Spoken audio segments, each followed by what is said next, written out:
comedian this evening, man. This is one of my favorite friends, man. We've been doing comedy for a long time, and I'm happy to have him out. Let's keep it going for my man, Mr. Durrell Johnson.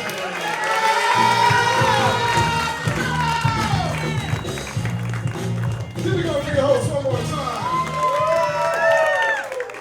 Go way back. I knew him before the dreads when he had the short hair, and he just looked like Anthony Mackie. We were like, yes! It's old Captain America. Papa Doc. I love that guy. Some of y'all got the 8 Mile reference, all right. I know my age range in here. All right. Great to be here, guys. I love coming to Stir Crazy. Happy 4th of July to the whites. We have made it. I tried to celebrate Juneteenth, but I had to work. My job was like, no, you're coming to work. I was like, oh, shit. Now I got to celebrate 4th of July with Brittany Griner and the whites. I can't. Some of y'all may forget. Remember during season 1 of Trump? He saved her ass. He took her, got her right out of Russia. She was like, Trump, please, I'll do anything. And the terms of her parole are, you have to celebrate 4th of July with us. And you better be hand over heart with tears in your eyes for that national anthem. If you go back on YouTube, you can watch the first home game she had here with the Mercury, right after she got out of that Russian prison. And then, as soon as the guy came out, he's like, please remove your hats and stand for the chief. I said, oh my God, they programmed her. So, she didn't get to celebrate Pride either. The whole WNBA was celebrating Pride, but she didn't get to celebrate Pride. She's the biggest lesbian out of all of them. Deep voice and everything. No, you sit your ass down. You can celebrate the rest of the months, but you need to celebrate that. Don't forget who saved you. So I love Arizona, man. People out here just found out about Juneteenth. Like 3 years ago, they were like, the hell's a Juneteenth? Oh, we get the day off? Okay, I don't even know any more about that. But don't you want to know about the slaves? Or don't go dividing us now. Day off is enough, all right? It's great, man.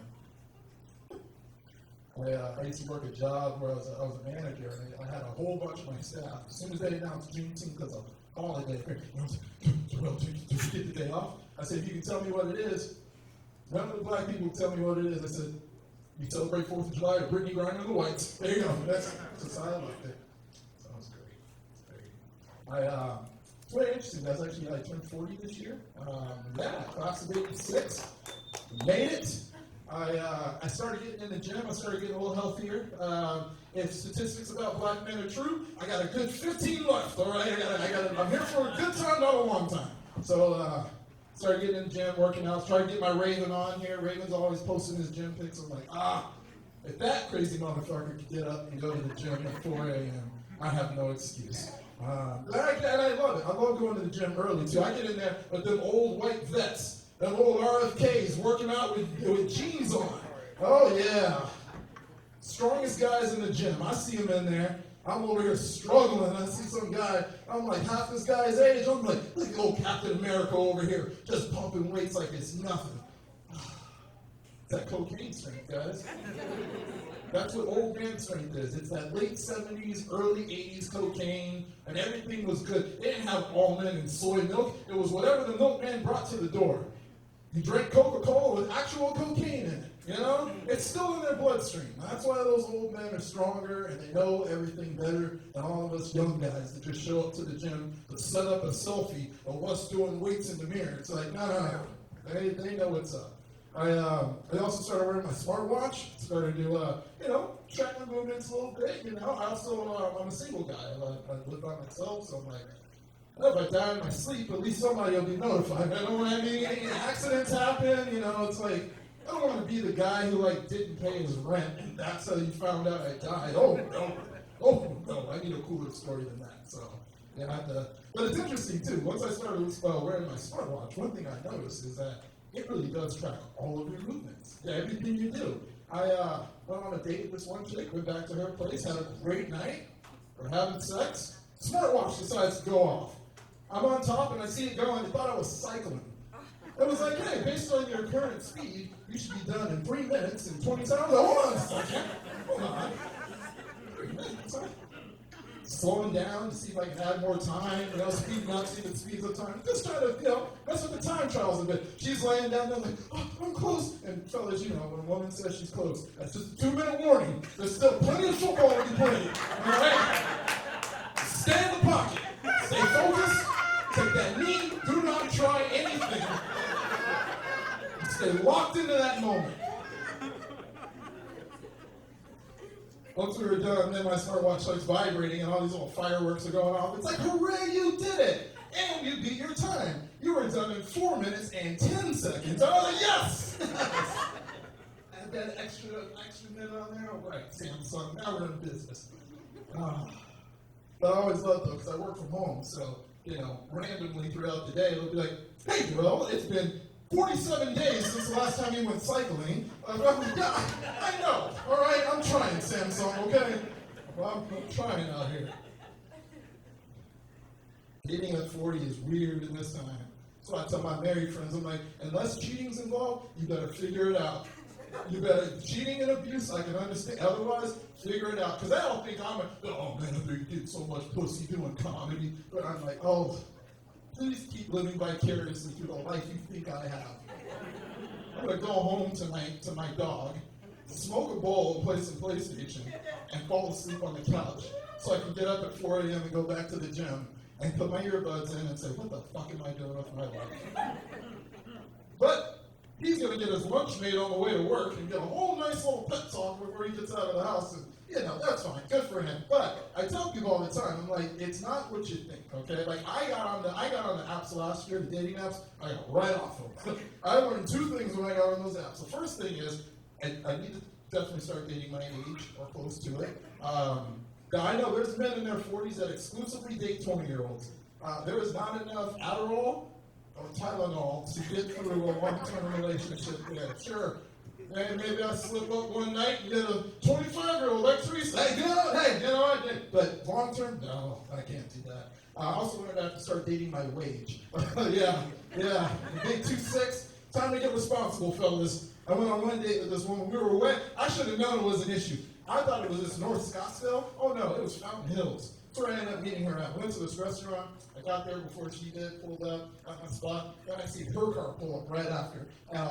Drop-top BMW. She pulls up, it's a BMW convertible, the hood's coming on automatically, and I was like, oh no, I can't do this. So I sit there and text her, hey, I'm so sorry, I got a flat tire and stuff for traveling. No, I'm not going to make it, I'm sorry. I couldn't do it, guys, all right? I can't handle drop-top BMW problems, as simple as that. I can handle old Honda Accord problems. Yeah. Nissan Altima? Yeah, I can handle those problems, yeah. But no, drop-top BMW, that's a married man in Scottsdale's problem. Leave that alone. Leave that alone.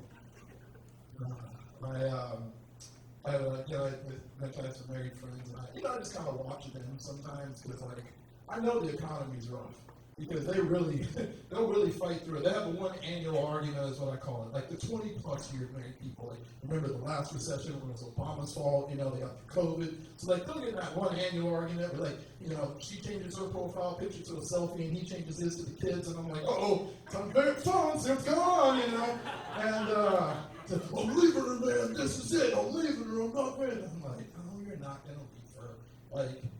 Because you haven't thought it through, right? Like, a lot of people right now, the economy, the way it is, if you get in an argument with your significant other today, they just shut down and get quiet. It's not because they don't love you or because they don't care about you. You know what they're doing? Math. Yeah. Trying to figure out, can I financially afford to never have this argument again? Most times, right? It's all the real thing.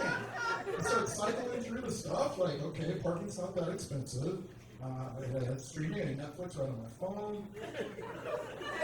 Oh shit, we're both on the healthcare plan together. Honey, I'll fix the garage. I'll get to it, and you just choose to live another day. Save that argument for when it's serious, It's brutal, man. Any Arizona natives in here, by the way? All right. That's about normal. I'm also a native. Was born here in 1986. Was the 27th African American born. No, I'm just kidding.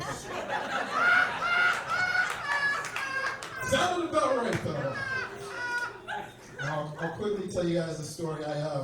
Growing up here in Arizona, obviously I have a lot of white friends here. At my time growing up, we were a very small percentage. But one question I used to always get was, black people get sunburned. And it used to be like a real question. And I was like, I don't know. But then 22 years into life, I decided to go to the Salt River to go tubing.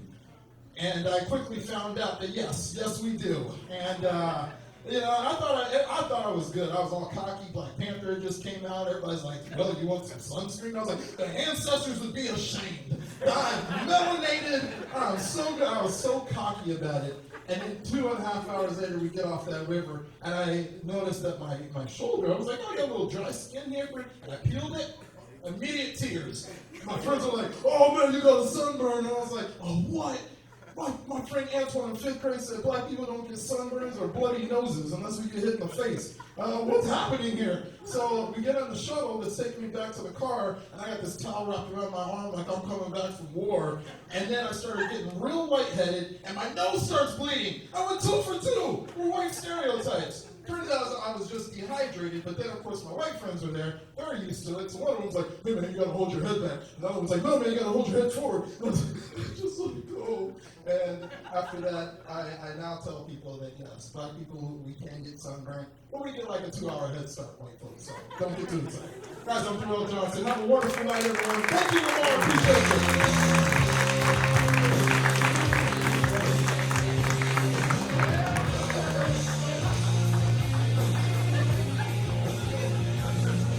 Give it up for Durrell Johnson.